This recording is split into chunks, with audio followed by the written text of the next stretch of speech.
Selamat siang. Selamat siang. Tadi kesini naik apa? Kebetulan naik motor. Oh, naik motor. Oke, gimana kabarnya? Sehat? Alhamdulillah sehat. Alhamdulillah sehat. Baik. Di sini langsung saja ya. Ada dua kursi. Ada yang warna biru dan yang warna abu. Silahkan menurut Anda pilih kursi yang menurut Anda itu nyaman dan silahkan untuk duduk. Pilihnya Sebelah sana. Oh iya, boleh. Silahkan. Oke, sudah nyaman? Sudah. Oke, baik. Apakah saya diperkenankan duduk di sini? Boleh. Silakan. Siap. Baik, sebelumnya saya izin untuk memperkenalkan diri terlebih dahulu ya. Perkenalkan, nama saya Satria. Saya berasal dari Tasikmalaya dan sedang berkuliah di institusi perguruan tinggi di Kota Tasikmalaya, mengambil jurusan bimbingan konseling semester 5 gitu. Oke, mungkin Anda bisa memperkenalkan diri, siapa dan dari mana gitu ya, meskipun Akang sudah mengisi tag info ya yang saya kirimkan, tapi alangkah baiknya mengenalkan diri kembali. Baik, izin memperkenalkan sebelumnya, nama saya Arif Rahman Hakim. Asal saya dari Singaparna, dari Siliwangi. Namanya Pak Hakim ya? Ya. Berasal dari Singaparna. Oke, nah sebelum beranjak ke sesi yang akan dilaksanakan, di sini saya izin untuk membuat buku dan izin juga untuk mencatat ya, mencatat apakah diperkenankan? Bila, silakan. Oke, terima kasih. Nah, Anda perlu ketahui ya, mungkin hari ini kita akan melaksanakan sesi konseling, sesi pertama yang dimana sesuai dengan kesepakatan dan yang ada isi di tag info bahwasanya konseling itu akan dilaksanakan selama 4 sesi, yang dimana untuk 3 sesi akan dilakukan konseling dan 1 sesi itu untuk evaluasi gitu. Dan nanti ketika sesi konseling ini kita mulai, Anda tidak perlu merasa khawatir perihal tentang kerahasiaan yang Anda akan paparkan nantinya, perihal tentang pemaparan masalah, keluh kesah dan lain-lain. Karena kenapa? Karena kita sebagai konselor itu sangat dibatasi oleh kode etik gitu, yang dimana kita wajib untuk menaati yang disebut dengan asas kerahasiaan, yang dimana kita wajib tidak untuk memaparkan rahasia-rahasia klien, baik dari permasalahannya ataupun hal-hal yang lainnya, seperti itu. Dapat dipahami? Oke. Nah, yang selanjutnya, apakah Anda pernah melakukan sesi konseling sebelumnya? Kebetulan 1 kali. Oh, pernah? Pernah. 1 kali. Sama siapa kalau boleh tahu? Sama, lupa lagi namanya siapa. Oh, ya, oke. Nah, kalau saya boleh tahu, menurut Anda seperti apa sih sesi konseling itu? Kalau menurut saya sesi konseling itu mungkin pandangan saya itu sebuah tempat untuk dimana kita bisa mencurahkan semua apa yang kita rasakan, dan dimana kita itu di sana mencari solusi, baik itu dalam solusi dalam permasalahan maupun dalam misalkan penerimaan. Oke. Baik, ya betul sekali ya. Konseling itu memang betul, yaitu untuk istilahnya mengeluarkan Anda dari lingkaran permasalahan yang Anda hadapi. Cuman perlu saya tegaskan bahwasanya saya sebagai konselor itu bukan penyembuh, tetapi saya ini adalah penjembatan bagi Anda untuk keluar dari permasalahan yang sedang Anda hadapi itu. Nah, untuk sembuhnya sendiri kami menyerahkan terhadap diri Anda sendiri, karena yang mengetahui akan jati diri Anda ya tentu diri Anda sendiri, seperti itu. Baik, kalau boleh tahu sekarang permasalahannya itu, sebelum kita melakukan konseling ya, pas Anda berangkat ke sini, kalau saya boleh tahu itu ada di skala mana? Karena mungkin saya akan kasih gambaran dari skala 1 sampai 10. Nah, skala 1 ini skala paling terburuk dan skala 10 itu skala paling baik. Nah, kalau saya boleh tahu, ada di skala mana diri Anda sekarang setelah sebelum melakukan sesi konseling ini? Mungkin 4 mungkin. Oke, berarti berada di skala 4 ya. Baik. Nah, kita langsung saja ya, langsung saja untuk sesi konselingnya. Jadi Anda tergerak untuk melakukan sesi konseling ini, kalau saya boleh tahu permasalahan apa yang memang Anda rasakan pada saat ini ketika Anda memang berkeinginan untuk melakukan konseling?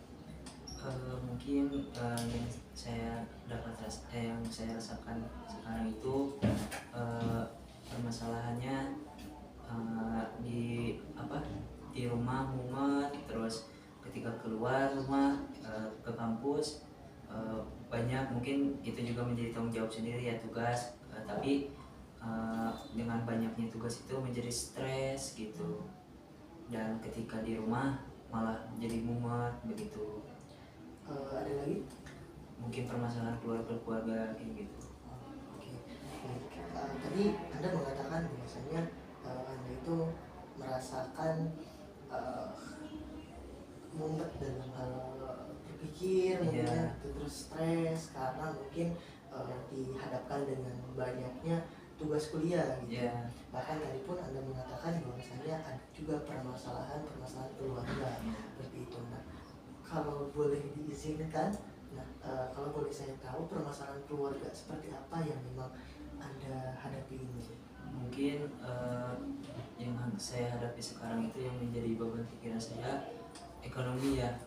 Justru itu yang saya sangat pikirkan itu, karena dengan kebutuhan diri saya sendiri itu di maupun perkuliahan maupun di untuk sehari-hari itu sangat berat ya, dan banyak. Belum lagi saya harus di rumah itu harus membeli makan buat yang di rumah gitu, dan yang lainnya. Ada lagi? Mungkin itu sih, ekonomi sih yang menjadi yang paling. Oke, jadi permasalahan yang Anda hadapi selain tadi rumah, stres, ada juga mungkin permasalahan di keluarga, itu perihal tentang ekonomi itu sendiri. Bagaimana mungkin Anda sebagai anak laki-laki mungkin harus mencari nafkah juga bagi keluarga gitu kan. Apakah Anda sudah berkeluarga? Belum. Oh, belum. Mungkin untuk adik-adik mungkin. Iya. Nah, kalau boleh saya tahu, dari permasalahan Anda itu ya, dari mumet, stres, terus permasalahan keluarga, berkaitan ekonomi, lalu hal apa sih yang memang yang ingin Anda capai dan Anda lakukan gitu dalam permasalahan tersebut, untuk ya setidaknya mungkin mengurangi skala gitu kan, untuk mengurangi stres itu? Mungkin yang saya harapkan di permasalahan keluarga perihal ekonomi itu, saya ingin mendapatkan pekerjaan yang fleksibel gitu, disesuaikan dengan jam kuliah saya. Jadi saya kuliahnya juga dapat, untuk memenuhi ekonominya juga dapat gitu. Oke. Ada lagi? Mungkin itu sih yang saya harapkan, yang paling saya harapkan sekarang. Oke. Jadi Anda itu ingin sekali mendapatkan pekerjaan yang memang dimana pekerjaan itu sesuai dengan jam, baik dari segi kuliah itu, untuk guna membagi waktu gitu, untuk supaya kuliah terlaksana dan pekerjaan juga terlaksana. Seperti itu. Oke. Lalu setelah tadi ya perihal tentang permasalahan yang 3 itu, ada mumet, stres, terus permasalahan ekonomi gitu. Lantas permasalahan mana dulu nih yang memang ingin Anda selesaikan terlebih dahulu gitu? Mungkin yang itu dulu, yang belajar dulu ya, yang perihal tugas yang ingin saya selesaikan. Oke. Baik, kalau boleh saya tahu, kenapa Anda itu ingin sekali gitu menyelesaikan permasalahan yang Anda pilih tadi? Apakah urgensinya di dalam dirimu gitu, sehingga memang Anda ini itu ingin segera menyelesaikan permasalahan ini? Ya mungkin karena itu saya harus membagi waktu lagi ya gitu di luar jam perkuliahan saya dengan tugas yang begitu menumpuk. Jadi sehingga waktu untuk saya mencari kerja atau misalkan saya sudah mendapatkan kerja akan terhambat. Mungkin itu tidak bisa dijadikan alasan ya, cuman itu sih yang saya ingin itu kan. Oke, ada lagi? Mungkin itu yang menjadi. Siap. Jadi Anda itu ingin mungkin lebih spesifiknya itu lebih ke bagaimana cara membagi waktu saja. Yeah. Membagi waktu. Kenapa Anda ingin mengambil permasalahan yang ada tadi ya karena mungkin efisiensi waktunya yang sering berbenturan. Yeah, betul. Dengan perkuliahan gitu dan pekerjaan juga. Yeah. Oke. Lalu hal positif apa yang Anda ingin capai ya ketika Anda ini itu telah melakukan hal-hal, contohnya mungkin ketika Anda sudah bisa membagi waktu gitu, terus Anda juga sudah mendapatkan pekerjaan yang memang lebih bisa dibilang sesuai ataupun sesuai dengan porsi waktu Anda ketika Anda berkuliah gitu. Jadi hal positif apa yang memang Anda ingin dapatkan? Mungkin hal positif yang ingin saya dapatkan dari tugasnya itu saya bisa menyelesaikan tugas dengan tepat waktu dan tidak ada halangan dan pekerjaan pun tidak terhambat gitu. Jadi ingin waktu saya itu untuk pekerjaan ada waktunya dan untuk tugas itu ada, jadi sehingga saya tidak mau mengganggu gitu. Jadi untuk tugas ya untuk tugas gitu, untuk bekerja ya untuk bekerja gitu. Oke, jadi hal positif yang Anda mendapatkan itu pertama mungkin ketepatan waktu. Yeah. Ketepatan waktu dalam baik itu mengerjakan tugas dan mungkin ketika Anda itu bekerja, kalau berkuliah. Dan setelah Anda mendapatkan itu, hal apa sih yang memang akan terjadi di dalam dirimu? Mungkin seperti stres, mumet itu mungkin akan berkurang atau bahkan mungkin tidak ada mengalami perasaan stres atau dan mumet itu kalau misalkan semua itu bisa diorganisir atau bisa bisa diperbaiki gitu. Baik. Oke.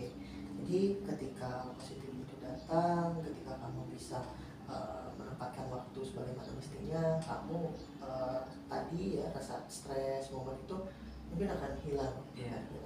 Dan kalau boleh saya tahu, ketika memang hal itu terjadi, hal apa saja nih yang memang bisa bisa mengurangi rasa itu gitu, dan kamu pun memang bisa membagi waktu itu gitu, dengan cara apa dan bagaimana?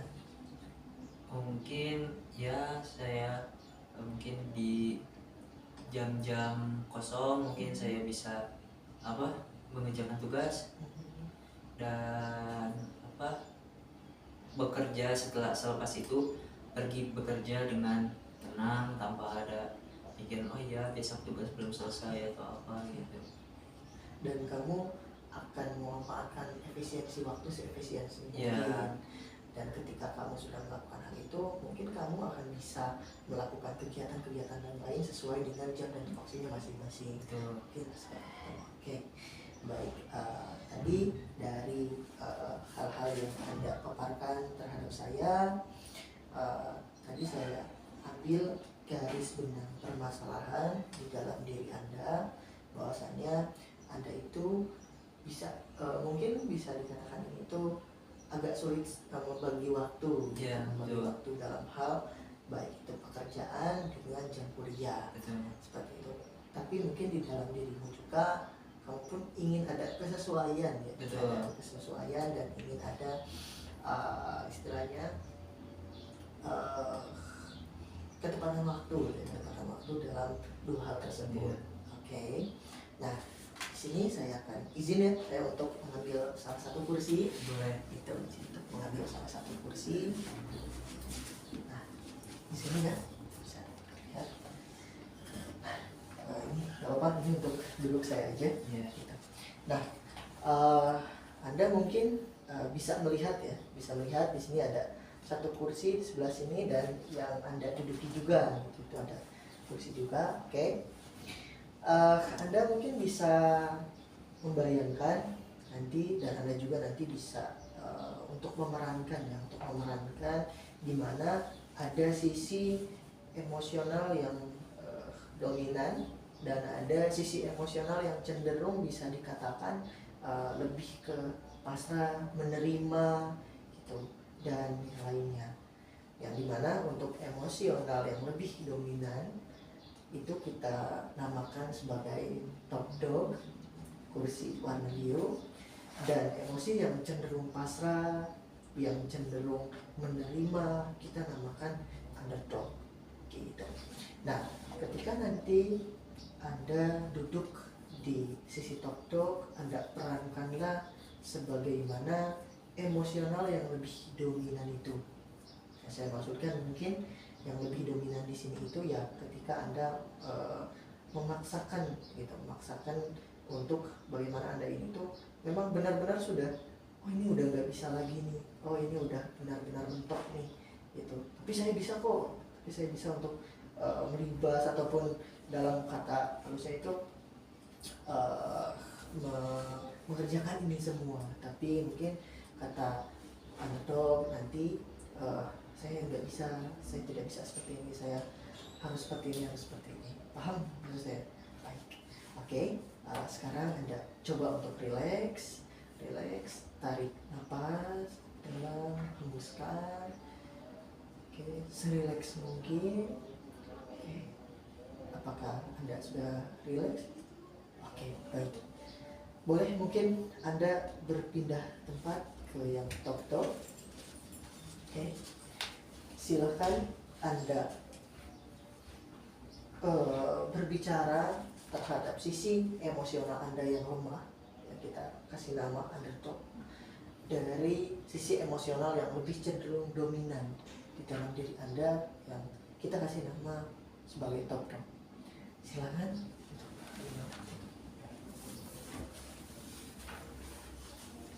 Kamu itu bisa, meskipun kamu itu banyak banget apa yang harus kamu lalui, itu kamu bisa. Meskipun berbarengan, meskipun apa habatannya, kamu bisa. Dengan memaksakan apapun, kamu bisa, pasti bisa. Jangan banyak ngeluh, jangan apa-apa. Coba, belum dicoba, kamu udah mengeluh. Ayo, meskipun berbarengan, meskipun banyak yang kamu harus kerjakan, tanggung jawabmu, bisa, ayo.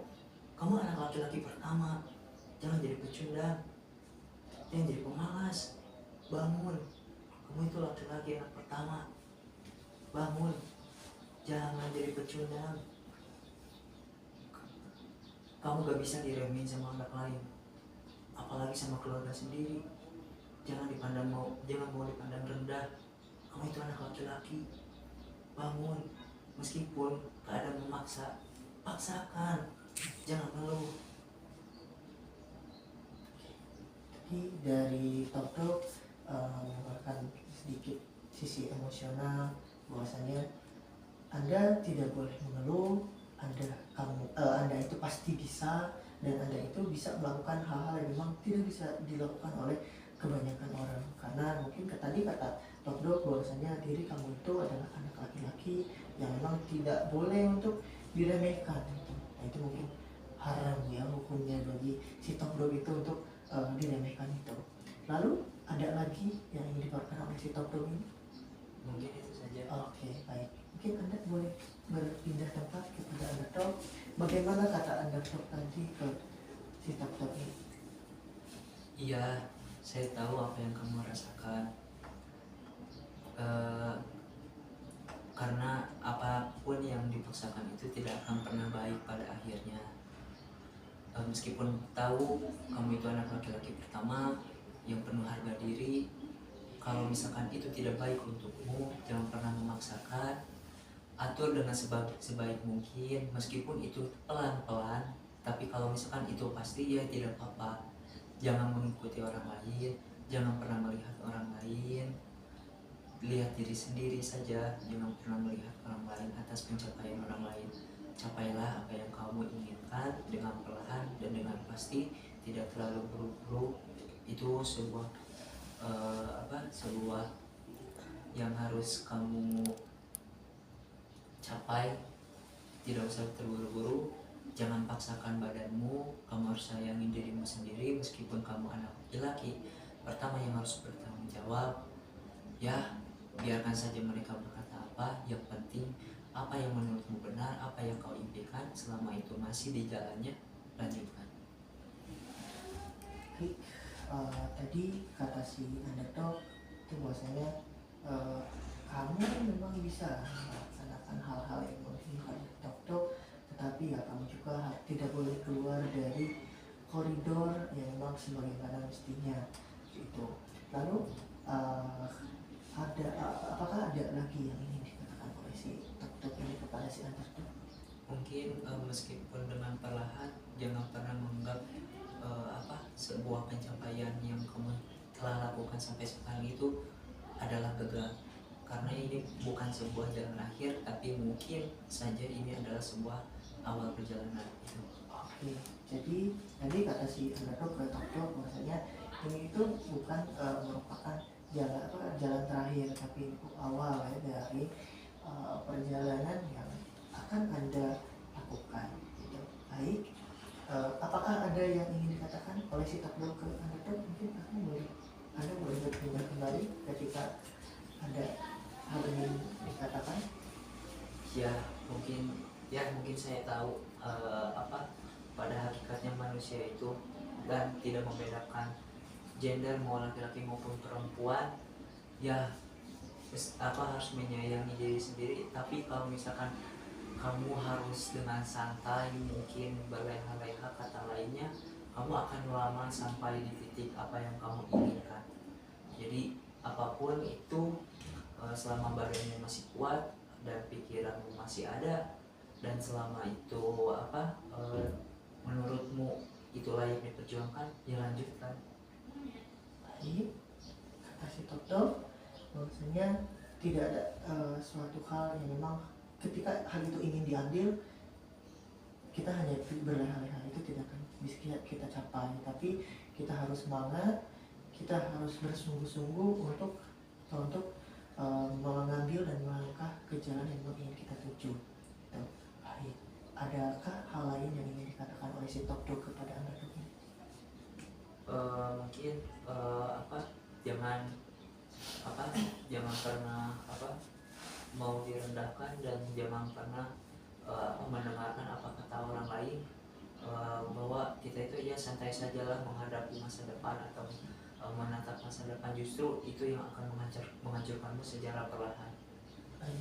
Underdog kepada underdog bahwasanya kita itu jangan sekali-kali mau untuk direndahkan itu, karena hal itulah yang memang membuat diri kamu itu hancur secara perlahan. Baik, apakah ada yang ingin dikatakan oleh underdog kepada underdog? Silakan untuk berpindah kalau ada. Mungkin perasaan yang menggebu-gebu atau yang berapi-api itu baik untuk memacu apa yang kamu inginkan itu cepat tercapai. Tapi kalau misalkan itu dilaksanakan secara terburu-buru dan tidak tepat, itu juga bisa menjadi salah satu celah atau mungkin jalan yang akan merusak semua apa yang telah kamu perjuangkan. Jadi tidak usah terlalu berburu-buru, tenang saja, ambil yang menurutmu jalan itu terbaik untukmu, maupun meskipun perlahan tapi pasti. Baik, tadi kata underdog bahwasanya janganlah untuk melaksanakan sesuatu itu dengan terburu-buru, tapi laksanakanlah hal itu dengan sesuai dengan apa yang Anda pikirkan, ya, dalam hati lebih ke mengalir saja, seperti itu. Lalu apakah ada hal lain lagi yang ingin diutarakan oleh si underdog ini kepada si top dog? Cukup. Oke, cukup. Dari top dog ke underdog? Cukup. Oke, dari itu bolehkah saya untuk kembali duduk ke? Boleh. Terima kasih. Oke, baik. Tadi dari eh, dialog yang Anda lakukan terhadap si top dog, underdog, yang dimana top dog dan underdog ini kita hadirkan sisi emosional yang cenderung dominan dan sisi emosional yang cenderung pasrah dan menerima. Tadi banyak sekali argumen-argumen yang top dog argumenkan terhadap si underdog, sebaliknya underdog pun terhadap si top dog gitu. Lalu bolehkah saya bertanya, ketika tadi Anda melakukan argumentatif bersama sisi emosional yang dominan, sisi emosional yang cenderung pasrah dari diri Anda, apakah yang Anda rasakan? Yang saya rasakan itu dua emosional yang mungkin secara switch ya, secara langsung berbeda gitu. Ternyata untuk berbicara untuk diri sendiri itu penting ya, bahwa tidak usah menunggu orang lain untuk kita nyari tempat untuk cerita permasalahan sendiri, mungkin untuk diri sendiri, dan mungkin bisa dikatakan self talk ya. Jadi itu yang saya dapat rasakan, yang saya merasa lebih. Oke, jadi setelah Anda tadi berbicara dan berperan sebagai emosional yang lebih dominan, ngobrol terhadap emosional yang cenderung pasrah dan menerima, Anda itu menyadari bahwasanya ketika kita ingin melaksanakan self talk pun ternyata dengan diri kita sendiri itu pun bisa gitu. Dan Anda pun memang merasakan ada dua sisi kepribadian di dalam diri Anda yang saling sweep atau bertentangan gitu, baik dari sisi emosional yang cenderung dominan di dalam diri Anda dan sisi emosional yang cenderung pasrah dan menerima di dalam diri Anda gitu. Nah, kalau boleh saya tahu, ketika Anda tadi sudah melaksanakan melaksanakan hal yang memang saya instruksikan, berbicara dengan top-top dan underdog, kalau boleh saya tahu dari skala tadi kan 4 ya di awalnya, kalau sekarang itu Anda berada di skala mana? Mungkin bisa dikatakan 7 sekarang. Oh, dari skala 7. Ya. Oke. Nah, kalau boleh saya tahu kembali, kenapa Anda bisa berada di skala 7 ini? Secara tidak langsung saya mempertanyakan kemampuan diri saya sendiri, dan saya tidak sadar bahwa saya juga menjawab pertanyaan itu saya sendiri. Jadi saya dengan sekarang berarti apa yang saya pertanyakan mungkin dari kemarin-kemarin yang saya rasakan, ternyata saya mencari keluar, ternyata ya dengan apa yang saya ucapkan sendiri itu menjadi jawaban diri saya sendiri. Oke, ada lagi? Mungkin itu. Oke, jadi kamu itu kenapa berada di skala 7? Jadi kamu itu mungkin banyak sekali pertanyaan di dalam dirimu, dan ternyata jawaban yang kamu cari di luar itu ternyata bisa kamu temukan jawabannya di dalam dirimu sendiri, dan itu mungkin menjadi istilahnya menjadi kestabilan emosional di dalam dirimu. Oke. Nah, lalu pengalaman apa yang memang kamu rasakan di sesi konseling ini sampai kamu bisa berada di skala 7 gitu? Mungkin sesi konseling yang experience gini yang saya rasakan sekarang itu, ya saya bisa tahu bahwa penerimaan diri, bahwa semua masalah itu tidak semerta-merta kita itu jawabannya itu harus mencari di orang lain, atau maupun kita harus mencari orang lain. Ternyata ya apa yang kita pertanyakan oleh diri kita sendiri, ternyata jawabannya juga ada pada diri kita sendiri gitu. Oke, baik. Anda bisa menyimpulkan bahwasanya pengalaman yang Anda rasakan dalam sesi konseling pertama ini yang memang cukup experience dan memang bisa menjawab pertanyaan di dalam dirimu, dan ternyata jawaban yang kamu cari mungkin di luar. Nah, kasus seperti ini ternyata ada di dalam dirimu sendiri, seperti itu. Oke. Tadi perihal tentang permasalahan dari ekonomi itu ya, ekonomi yang mendorong rasa mumet, yang mendorong eh, rasa stres di dalam dirimu. Lalu kamu ini tuh memang untuk meminimalisir rasa itu ya, selain dengan konseling apa aja sih kalau boleh saya tahu? Seperti apa ya maksudnya? Ya maksudnya itu seperti hal-hal positif aja yang memang ingin kamu lakukan gitu, untuk meminimalisir hal tersebut. Oh mungkin ya apa, selain ingin menyelesaikan tugas dan misalkan memperbaiki ekonomi, mungkin ya pada manusia umumnya ya ingin menikmati mungkin apa yang teman-teman saya dapat rasakan gitu, mendapatkan apa yang seperlunya, sepantasnya yang didapatkan gitu. Mungkin seperti misalkan ketika saya butuh ini ada, ketika saya ingin pergi ke sini bisa gitu. Baik, dengan kalau boleh saya tahu, ketika kamu tadi menjelaskan bahwasanya ya salah satunya perihal tentang menikmati hidup, ya menikmati hidup dalam pola pikirmu itu, kamu bisa mungkin ketika orang lain ini hal itu ada gitu kan.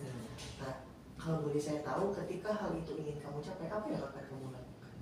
Mungkin melihat apa sekarang ya, justru yang saya harus lakukan adalah mungkin untuk mencapai itu saya harus lebih bekerja keras lagi, baik dalam bekerjanya, dalam menyelesaikan tugas, sehingga apabila selesai tugas dengan cepat maka saya bisa mengambil jam kerja saya lebih banyak lagi. Jadi sehingga apa yang saya dapatkan itu bisa lebih dari yang misalkan biasanya. Ya, baik. Selain itu ada hal lain lagi ketika kamu ingin mencapai itu? Mungkin gak ada sih. Oh udah. Ya. Baik. Nah kalau boleh saya tahu, bagaimana bekerja keras itu menurut persepsimu gitu, untuk bagaimana kamu itu bisa bekerja keras?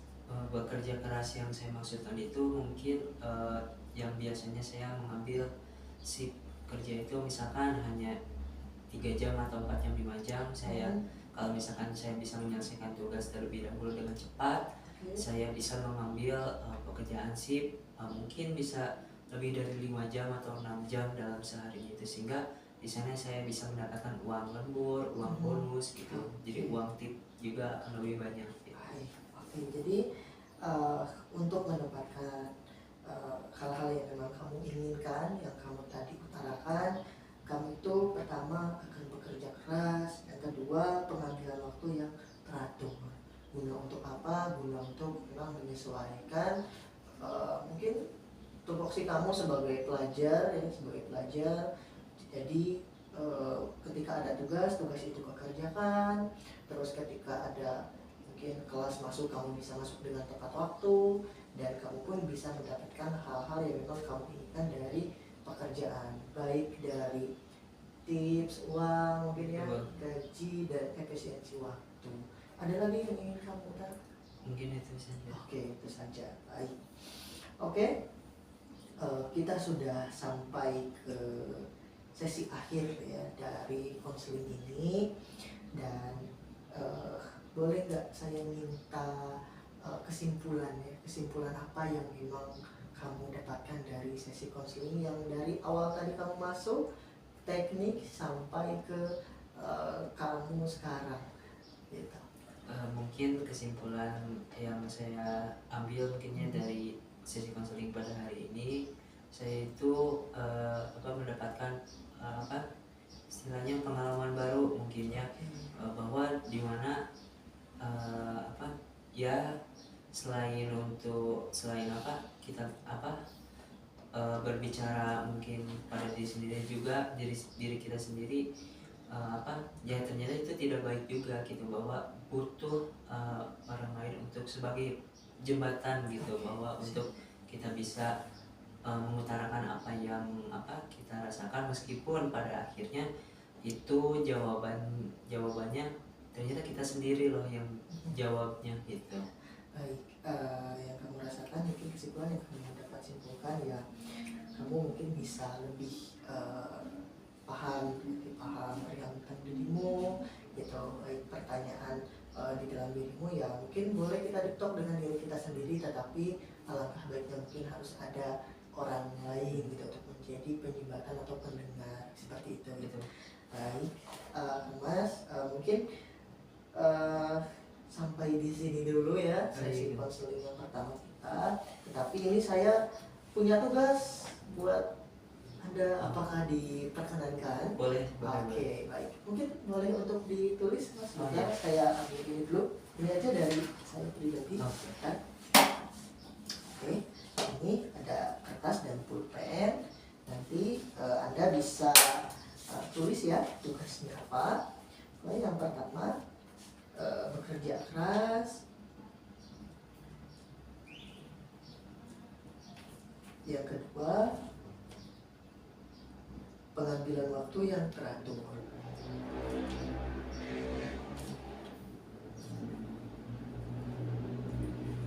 Nah, itu mungkin tugas dari saya. Itu pun memang hal yang Anda tadi sebutkan ketika Anda ingin istilahnya mengambil ataupun mendapatkan hal-hal yang memang Anda inginkan, baik dari efisiensi waktu, terus bekerja dengan lebih baik dan teratur, ya salah satunya yang saya tugaskan itu. Anda bisa untuk bertanggung jawab untuk mengerjakan tugas itu? Insya Allah saya bisa. Baik, Anda akan bertanggung jawab sebagaimana yang Anda inginkan untuk bekerja keras. Oke, Anda akan bertanggung jawab tentang bagaimana Anda mengambil waktu yang teratur. Ya. Oke, baik. Mungkin sampai di sini dulu sesi konseling kita yang pertama. Saya ucapkan terima kasih banyak, dan mungkin ketika Anda mau keluar dari sini, hati-hati di jalan. Dan ini yang dapat saya paparkan. Mohon maaf bila banyak kekurangan. Wassalamualaikum warahmatullahi wabarakatuh. Terima kasih. Bisa sama. Aduh.